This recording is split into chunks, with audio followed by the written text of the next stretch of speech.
El 15 de agosto de 2001 Elena Vargas, una joven de 22 años, se desvaneció en el corazón de la Basílica de San Juan de los Lagos, uno de los lugares más sagrados de México. Estaba allí para el bautizo de su sobrino, un día que debía ser de pura alegría. Durante 12 largos años, su caso fue un expediente frío, un fantasma que atormentaba a su familia y desconcertaba a las autoridades. No había pistas, ni testigos fiables, ni una sola teoría que explicara cómo una chica pudo simplemente esfumarse entre una multitud de miles de fieles. Era como si la tierra se la hubiera tragado. Hasta que un descubrimiento inesperado en una caja de donaciones de la propia iglesia lo cambió todo.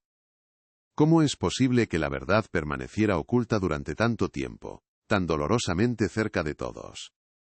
Antes de contarte cómo un simple ropón de bebé, encontrado en una caja de donaciones, destapó una red criminal dentro de la propia iglesia, comenta desde dónde nos estás viendo, y suscríbete ya al canal. Créeme, no querrás perderte la cadena de acontecimientos que este hallazgo desencadenó. La historia de Elena Vargas es un viaje a las sombras que se esconden tras la fe, y demuestra que a veces, las respuestas más aterradoras, están en los lugares que consideramos más seguros.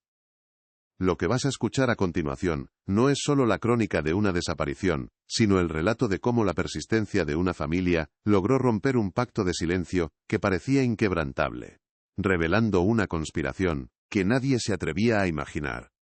Elena Vargas no era una persona que buscara problemas. Era una joven brillante, estudiante de restauración de arte sacro, con un futuro prometedor y una pasión por preservar la belleza del pasado. Su familia la describe como una luz, alguien con una calma y una bondad que contagiaban a quienes la rodeaban. Ese día, su papel era especial. Iba a ser la madrina de Mateo, el primer hijo de su hermana mayor, Sofía. Para Elena, ese bautizo era un símbolo de amor y compromiso familiar, un pilar en su vida. No tenía enemigos conocidos, ni relaciones secretas, ni motivos para huir. Su devoción era genuina, y su confianza en la institución eclesiástica, absoluta. Era precisamente esa confianza, esa pureza de espíritu, la que la convirtió en la víctima perfecta, en un lugar que ella creía infalible. San Juan de los Lagos, en pleno 2001, era un lugar de contrastes. Por un lado, la devoción palpable de millones de peregrinos que llegaban cada año buscando consuelo y milagros.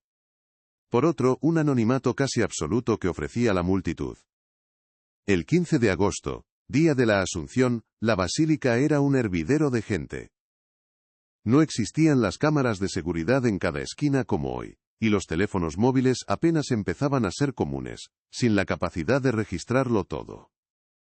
En ese mar de rostros anónimos, una persona podía desaparecer en un abrir y cerrar de ojos, absorbida por el gentío. La policía local, acostumbrada a pequeños hurtos y extravíos, estaba completamente desbordada. Este escenario, una mezcla de caos, fe ciega y falta de vigilancia, fue el telón de fondo perfecto para una tragedia que nadie vio venir. La familia Vargas llegó a la catedral esa mañana con la emoción a flor de piel. Todo estaba listo para la ceremonia. Minutos antes de comenzar, el pequeño Mateo, inquieto por el calor y el ruido, empezó a llorar. Elena, con su instinto natural de madrina, lo cogió en brazos. Le susurró a su hermana Sofía que lo llevaría a una capilla lateral, más tranquila, para calmarlo. Varios testigos la vieron allí, meciendo al bebé con ternura cerca de un altar. Poco después, regresó junto a su hermana y le entregó al niño, ya dormido. «Voy a encender una vela por él, vuelvo en un minuto», le dijo en voz baja. Sofía, distraída con los últimos preparativos y los invitados, simplemente asintió. Fue la última vez que la vio. Elena se dio la vuelta y se perdió entre la densa multitud de peregrinos. Ese minuto se convirtió en una eternidad. Al principio, nadie se preocupó demasiado. Pensaron que se había encontrado con algún conocido, o que se había entretenido en alguna de las capillas.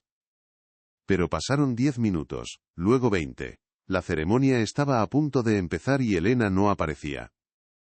La leve inquietud de la familia empezó a transformarse en una ansiedad palpable. Sofía la llamó por su nombre, primero en voz baja, luego con una urgencia creciente que atrajo las miradas de los fieles cercanos.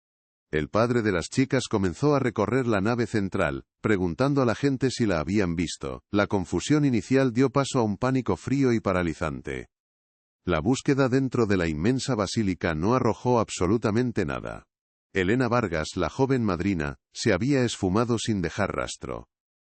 La policía local tardó horas en llegar, y cuando lo hizo, la escena del posible crimen, toda la basílica y sus alrededores, ya estaba irremediablemente contaminada por miles de personas.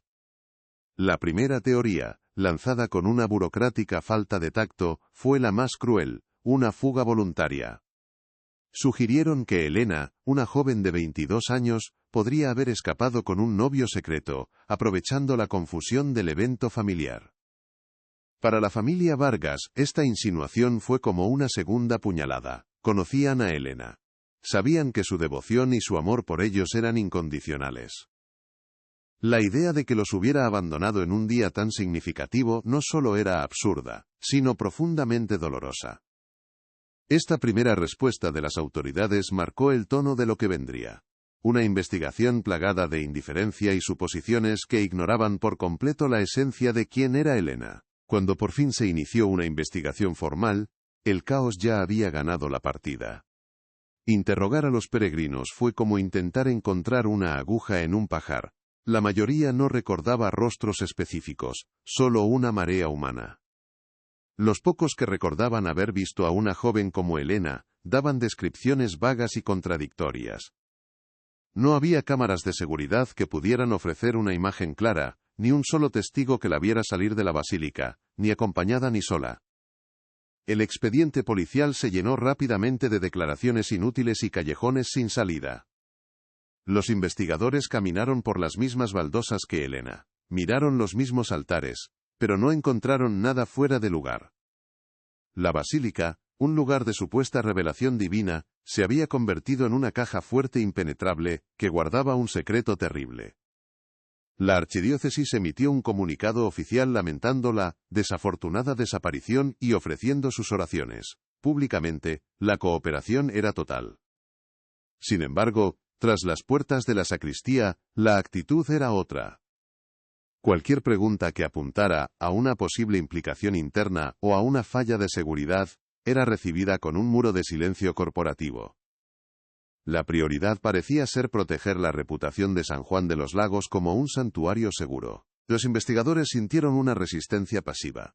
Registros que tardaban en aparecer, acceso a ciertas áreas restringido por motivos litúrgicos, y un constante recordatorio de que estaban en un lugar sagrado que no debía ser profanado con sospechas mundanas. La Iglesia, en su afán por preservar su imagen de pureza, se convirtió en un obstáculo más en la búsqueda de la verdad, un cómplice silencioso del misterio.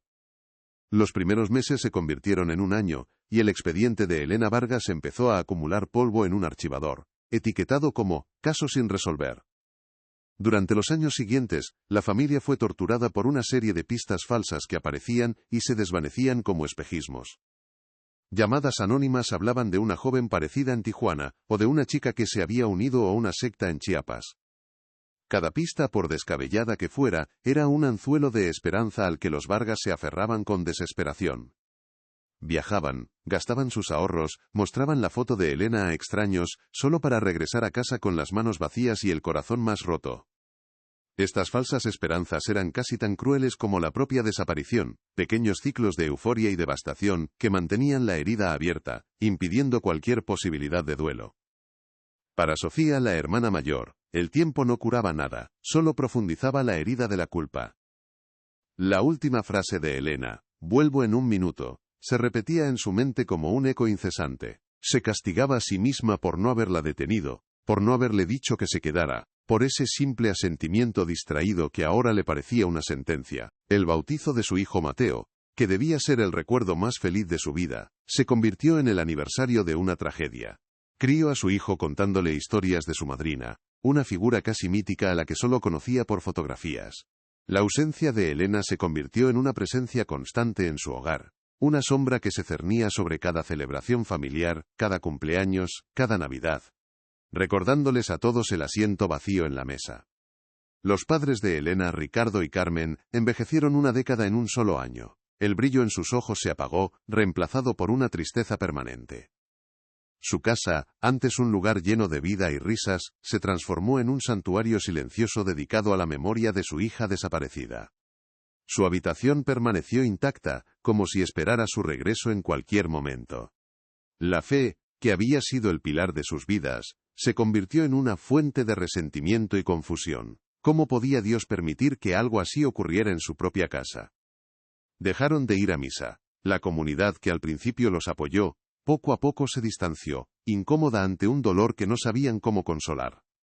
Se encontraron solos, atrapados en una burbuja de pena, comunicándose a través de miradas que lo decían todo sin pronunciar una palabra. Cada 15 de agosto, la familia Vargas regresaba a San Juan de los Lagos. Ya no era una peregrinación de fe, sino un ritual de dolor y desafío. No iban a rezar, sino a recordar al mundo que Elena seguía faltando. Empapelaban la ciudad con carteles nuevos, con una foto de Elena que el tiempo iba volviendo obsoleta, una imagen congelada de la joven que ya no existía. Se paraban frente a la basílica, mirando la imponente fachada que les había robado a su hija, mientras los peregrinos pasaban a su lado, algunos con compasión, otros con indiferencia. Para ellos, ese lugar ya no era sagrado. Era la escena de un crimen sin resolver, una tumba sin cuerpo, y su visita anual era una promesa silenciosa de que, mientras vivieran, nunca dejarían que el mundo olvidara el nombre de Elena Vargas. 12 años es tiempo suficiente para que una herida se convierta en cicatriz, para que el dolor agudo se transforme en una melancolía sorda y constante.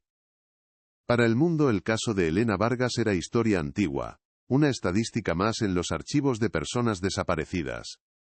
Pero para su familia, el tiempo no había pasado. Seguían atrapados en aquel 15 de agosto de 2001.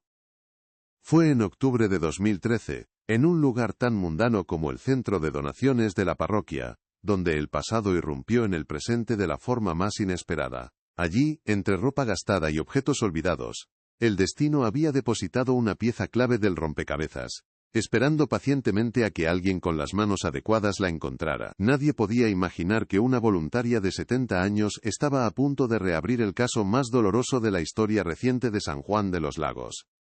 La voluntaria se llamaba Carmen. Llevaba años dedicando sus martes a clasificar las donaciones que llegaban a la iglesia. Era un trabajo repetitivo, casi mecánico, separar ropa de hombre, de mujer, de niño. Aquella mañana, entre un montón de prendas, encontró una bolsa de plástico sellada, casi al vacío. Le llamó la atención. La mayoría de la gente donaba ropa en bolsas de supermercado abiertas. Dentro, vio un ropón de bautizo de Batista, de un blanco amarillento por el tiempo, pero exquisitamente conservado. Parecía una reliquia familiar, algo demasiado valioso para acabar allí. Pensó que había sido un error, que alguien lo habría dejado por equivocación.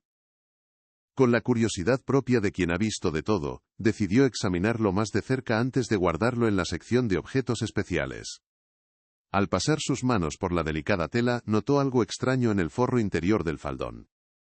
Un bulto duro y anómalo, cosido con una torpeza que desentonaba con la finura del resto de la prenda. Con cuidado, usando unas pequeñas tijeras de su costurero, rasgó el forro. Lo que cayó en su palma la dejó perpleja. Era un pesado medallón de plata, ennegrecido por la oxidación. No se parecía a ninguna medalla religiosa que hubiera visto antes. No había una virgen, ni un santo, ni una cruz. En su lugar, había grabada una extraña imagen, un pelícano alimentando a sus crías con su propia sangre, posado sobre un libro cerrado.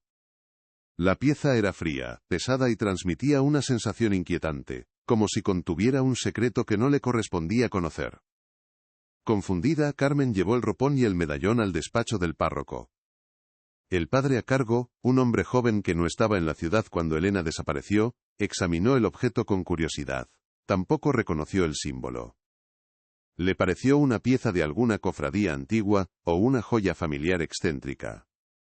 Sin darle mayor importancia, pero pensando que el dueño podría querer recuperarlo, decidió incluir una pequeña nota y una fotografía del ropón y el medallón en el próximo boletín parroquial, una modesta publicación que se repartía a la salida de misa y se colgaba en un tablón de anuncios. Extraño hallazgo en donaciones, titularon la nota. Una simple decisión administrativa que, sin saberlo, estaba a punto de desatar una tormenta contenida durante más de una década. Una semana después, Sofía, la hermana de Elena, acompañaba a su madre a una cita médica cerca de la iglesia. Mientras esperaba, sus ojos se posaron distraídamente en el tablón de anuncios, vio la foto del ropón en el boletín, y sintió una punzada de familiaridad. Entonces, su mirada se clavó en un detalle diminuto, casi imperceptible en la imagen de baja calidad.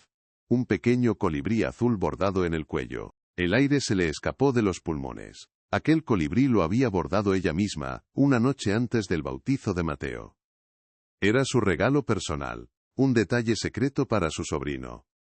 Era el ropón que su hijo llevaba puesto el día que Elena desapareció, una prenda que, en medio del caos y el dolor, la familia había dado por perdida para siempre. El corazón le latía desbocado mientras llamaba a la policía.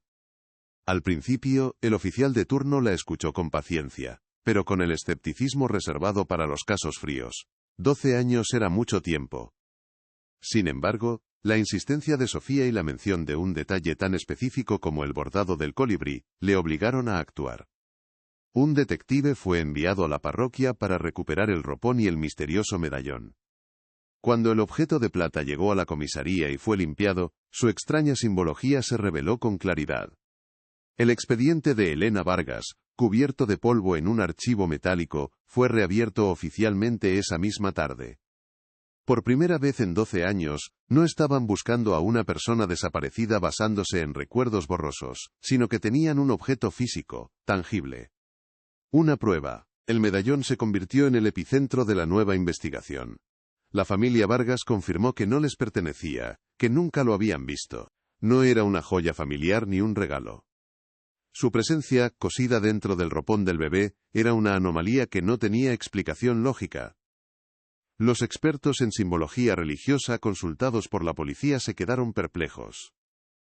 El pelícano era un símbolo de sacrificio eucarístico, sí, pero su combinación con un libro cerrado era algo que no encajaba en la iconografía católica tradicional. No era una medalla de devoción. Era otra cosa, era un emblema, una seña de identidad.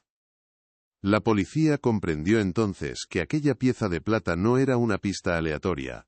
Era una firma dejada en la escena del crimen, una que había tardado 12 años en ser descubierta. La investigación del medallón se convirtió en una obsesión para el detective Morales, un veterano a punto de jubilarse que había trabajado en el caso original. Sintiendo que era su última oportunidad para redimirse, se saltó los canales oficiales y consultó a un viejo profesor de Historia del Arte de la Universidad de Guadalajara, un experto en simbología herética y sociedades secretas. El anciano académico no tardó en identificarlo. El pelícano sobre el libro cerrado era el emblema de los custodios del legado de San Juan, una cofradía laica fundada en los años 60. Públicamente, eran un grupo de benefactores adinerados y miembros influyentes del clero, dedicados a la preservación del arte sacro. En privado, operaban con un secretismo casi absoluto, una élite que se movía en las sombras de la basílica, considerándose por encima de las leyes de los hombres. Con un nombre y un símbolo, el siguiente paso era conseguir una lista de miembros. Pero la diócesis, citando el derecho canónico a la privacidad de sus feligreses, se negó a cooperar. Fue un callejón sin salida, que olía a encubrimiento. El detective Morales, sin embargo, tenía una memoria prodigiosa para los detalles. Recordó a Julián, el sacristán mayor de la basílica, un hombrecillo gris y servil que había trabajado allí durante más de 50 años, y que había fallecido de causas naturales hacía apenas un año. Julián era conocido por su meticulosidad casi enfermiza, lo anotaba todo. Morales tuvo una corazonada. Si alguien sabía los secretos de esa cofradía, era él. Convenció a un juez para que emitiera una orden de registro para el apartamento del sacristán, que permanecía sellado al no tener herederos conocidos. Era una apuesta arriesgada, basada en poco más que un presentimiento. El apartamento de Julián era austero, casi monacal. A primera vista, no había nada de interés, solo libros de oraciones y viejos registros parroquiales. Pero un joven agente notó algo extraño en el escritorio de roble macizo que presidía la pequeña sala. Parecía demasiado pesado, desproporcionado para el resto del mobiliario. Tras un examen minucioso, encontraron un doble fondo hábilmente disimulado. Dentro no había oro ni joyas, sino algo mucho más valioso: los diarios personales de Julián. Durante décadas, había documentado meticulosamente las actividades de los custodios del legado. Y junto a los diarios, estaba lo que la policía llevaba semanas buscando: una lista completa de los miembros activos en 2001.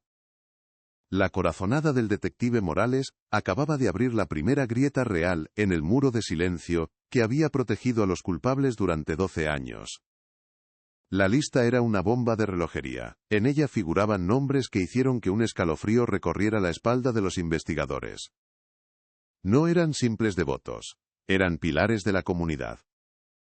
Estaba el administrador principal de la diócesis, un hombre con una reputación intachable, un poderoso empresario del sector de la construcción, conocido por sus generosas donaciones a la iglesia, e incluso un juez retirado. De repente, la resistencia pasiva que la policía había encontrado en 2001 cobraba un sentido aterrador. No era simple burocracia eclesiástica, era una conspiración activa para desviar la investigación desde el principio. La familia Vargas, al ser informada, sintió una mezcla de horror y una extraña sensación de alivio. La locura que habían sentido durante años, la sensación de que algo no encajaba, no era producto de su dolor. Era real. Los diarios de Julián, escritos en una caligrafía apretada y llena de abreviaturas, eran crípticos. Hablaban de adquisiciones para la gloria de Dios, y de colocaciones de ángeles con familias devotas. Pero mencionaban repetidamente un libro de cuentas, un registro maestro que según Julián guardaba el verdadero legado de la cofradía. Ese libro no estaba en el apartamento. Los detectives se sentían de nuevo en un punto muerto, hasta que Sofía, examinando una copia de las anotaciones, tuvo una revelación. Julián a menudo se refería a la basílica como la casa. Y recordó a Elena, en sus tiempos de estudiante, hablando fascinada de los archivos secretos de la sacristía, de criptas olvidadas y de registros centenarios. La respuesta no estaba en el hogar del sacristán. La respuesta siempre había estado allí, en el mismo lugar donde Elena desapareció. Armados con una nueva orden judicial y con la guía de los viejos planos que Sofía había conseguido en la universidad, los investigadores regresaron a la basílica. Esta vez no buscaban un cuerpo, sino un libro. En la sacristía, detrás de un pesado armario de reliquias, encontraron una pequeña puerta de hierro que no aparecía en los planos modernos. Conducía a un pequeño cuarto archivo, seco y polvoriento. Y allí, en una caja fuerte oxidada cuya combinación estaba anotada en la última página del diario de Julián, encontraron el libro de cuentas. No era un simple registro financiero, era la prueba de una doble vida criminal. Las adquisiciones eran un eufemismo para el tráfico de arte sacro robado de iglesias pobres de todo el país. Y las colocaciones de ángeles eran aún peores. Una red de adopciones ilegales de bebés de madres solteras y vulnerables, vendidos por sumas astronómicas a parejas ricas en Europa. La pieza final del rompecabezas encajó de una manera que heló la sangre de todos los presentes. El libro contenía una entrada detallada con fecha del 14 de agosto de 2001, un día antes del bautizo. Describía la recepción de un cáliz de plata del siglo XVII, robado de una iglesia rural en Michoacán, y la entrega inminente del Ángel 07 a sus nuevos padres adoptivos. El detective Morales, con un nudo en el estómago, pidió a la familia Vargas los viejos apuntes de la Universidad de Elena. En su último cuaderno, en una entrada escrita con su letra clara y precisa, Elena describía con entusiasmo haber visto ese mismo cáliz en manos del administrador de la diócesis. Lo reconoció de sus estudios y anotó su extrañeza, pues sabía que la pieza había sido reportada como robada. Su última frase escrita fue: «Tengo que preguntarle». Debe ser un terrible malentendido. La conexión era innegable y escalofriante. La última anotación de Elena, combinada con el libro de cuentas, señalaba directamente a una persona: Monseñor Beltrán, el administrador de la diócesis. Un hombre cuya imagen pública era la de un siervo de Dios, un pilar de la comunidad. El detective Morales, acompañado de 2 agentes, no fue a su despacho con una orden de arresto, sino con el peso de la verdad. Sobre la pulida mesa de caoba, colocaron una copia del libro de contabilidad, y, al lado, una ampliación de la página del cuaderno de Elena. No hicieron preguntas. Simplemente esperaron. El silencio en aquella habitación, decorada con crucifijos y arte sacro, se volvió más denso que los muros de la propia basílica. Los ojos de Beltrán pasaron de un documento a otro, y el color abandonó su rostro. El pasado, que creía enterrado bajo 12 años de misas y oraciones, acababa de llamar a su puerta. Al principio, Monseñor Beltrán intentó refugiarse en su autoridad, en la indignación fingida. Pero el rostro de Elena, implícito en su caligrafía precisa, era un fantasma que no podía exorcizar. El detective Morales simplemente señaló la frase: «Debe ser un terrible malentendido». Esas palabras, cargadas de la inocencia de la víctima, fueron la llave que rompió el dique. Beltrán se derrumbó. No con un grito, sino con un suspiro largo y tembloroso, el sonido de un alma que se rinde tras una década de cargar un peso insoportable. La confesión brotó de sus labios, no como un relato coherente, sino como fragmentos de una pesadilla. Habló de la cofradía, de su misión retorcida de proteger el patrimonio sacro robándolo, y de cómo el tráfico de bebés financiaba sus operaciones y enriquecía a sus miembros. La verdad finalmente comenzaba a salir a la luz. Todo ocurrió como Elena había sospechado, un malentendido fatal. El día antes del bautizo, ella vio a Beltrán y a su socio, el empresario de la construcción, recibiendo el cáliz robado en una zona restringida de la sacristía. Con la inocencia de quien cree en la bondad de los hombres de Dios, se acercó a ellos después. No los acusó, les preguntó, preocupada, si sabían que esa pieza pertenecía a una humilde parroquia de Michoacán. Su conocimiento específico, su ojo de experta, fue su sentencia de muerte. No era una simple curiosa que había visto algo extraño, era una testigo cualificada que podía desmantelar toda su operación. Se dieron cuenta de que no podían simplemente disuadirla. Su integridad era una amenaza que no habían previsto, un factor que su arrogancia no les había permitido calcular. El día del bautizo, mientras la familia esperaba ansiosa, Beltrán la interceptó cerca del altar donde había ido a encender la vela. Con la excusa de querer aclarar el malentendido del cáliz, la condujo a una sala privada de la sacristía, donde su socio ya esperaba. La confrontaron, intentaron intimidarla, le ofrecieron dinero, apelaron a su lealtad a la iglesia. Pero Elena no cedió. Amenazó con ir a la policía. Fue entonces cuando el pánico se apoderó de ellos. En el forcejeo para arrebatarle el pequeño bolso donde guardaba su teléfono, el empresario la empujó con demasiada fuerza. Elena perdió el equilibrio, cayó hacia atrás, y su cabeza golpeó contra el borde de un pesado atril de piedra. No hubo grito. Solo un sonido sordo, y un silencio repentino y absoluto. En un instante, Elena Vargas estaba muerta. El pánico se transformó en una fría y calculada estrategia de supervivencia. Con miles de peregrinos a pocos metros, sabían que tenían minutos, no horas. Beltrán, que conocía cada rincón de la basílica como la palma de su mano, recordó la existencia de una cripta en desuso en el subsuelo, sellada desde unas obras de remodelación en los años 70. Un lugar que no aparecía en los planos recientes y cuya entrada estaba oculta tras un falso muro en el almacén de vinos de misa. Utilizaron un carro de servicio para transportar el cuerpo de Elena, cubierto con viejas casullas, a través de los pasillos internos lejos de cualquier mirada indiscreta. La basílica, su santuario y su escudo, se convirtió en su cómplice. El lugar donde Elena buscaba a Dios, se convirtió en el escenario perfecto para ocultar un crimen cometido por sus supuestos representantes. Mientras la familia Vargas comenzaba su búsqueda desesperada en la nave central, Beltrán y su cómplice trabajaban febrilmente en el sótano. Colocaron el cuerpo de Elena en la cripta olvidada. El empresario, dueño de una constructora, sabía exactamente qué hacer. A la mañana siguiente, un pequeño equipo de sus trabajadores de mayor confianza llegó a la basílica bajo la orden de realizar unas reparaciones urgentes de humedades en el sótano. Sellaron la entrada de la cripta con ladrillos y cemento, una obra rápida y discreta que nadie cuestionó.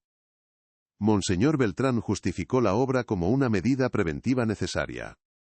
En menos de 24 horas, habían hecho desaparecer a Elena Vargas, y habían creado una tumba impenetrable en el corazón mismo del lugar sagrado. El medallón, que Elena llevaba en el bolsillo y que se les cayó en la oscuridad, acabó por error en una bolsa de ropa que el sacristán Julián recogió, cosiéndolo sin pensar en el ropón que también estaba allí. Con la confesión de Beltrán, la maquinaria judicial se puso en marcha con una velocidad abrumadora. Un equipo de forenses y policías se dirigió a la basílica, esta vez no como investigadores a ciegas, sino como un grupo de exhumación. Guiados por el propio Beltrán, llegaron al muro del sótano. El sonido de los martillos rompiendo los ladrillos resonó en el silencio del subsuelo, cada golpe como un latido de un corazón que había estado detenido durante 12 años. Cuando finalmente se abrió un hueco, el aire viciado del interior confirmó sus peores temores. Allí, en la oscuridad de la cripta, yacían los restos de Elena Vargas.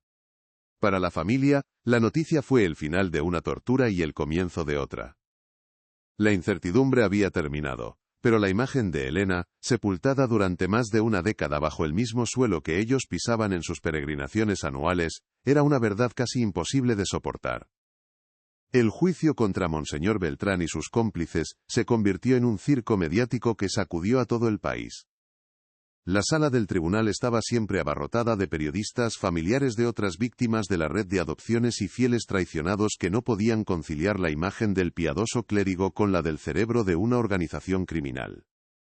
Cada día de juicio revelaba una nueva capa de depravación. Testimonios de madres a las que les robaron a sus hijos, expertos que valoraban el arte sacro expoliado en millones de dólares, y sobre todo, el relato forense de los últimos momentos de Elena.